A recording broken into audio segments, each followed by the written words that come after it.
দামেস্কের পাশে আল গৌতা নামে এক জায়গা আছে, ওই গৌতাতে। এবং ঈসা আলাইহিস সালাম এসে যে দাজ্জালকে হত্যা করবেন সেটাও ওই শামে।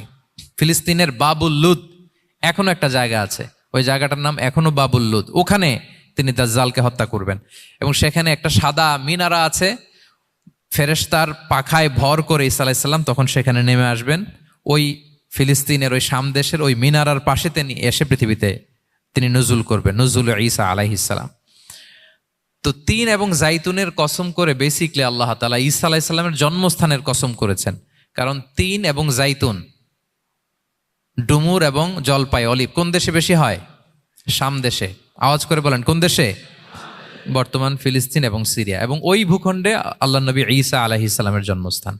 তাহলে এই দুই ফলের কসম করে বেসিকলি আল্লাহ তাআলা ঈসা আলাইহিস সালামের জন্মস্থানের কসম করেছেন। ওনার প্রতি নাজিল হওয়া যে তাওরাত, ইনজিল গ্রন্থ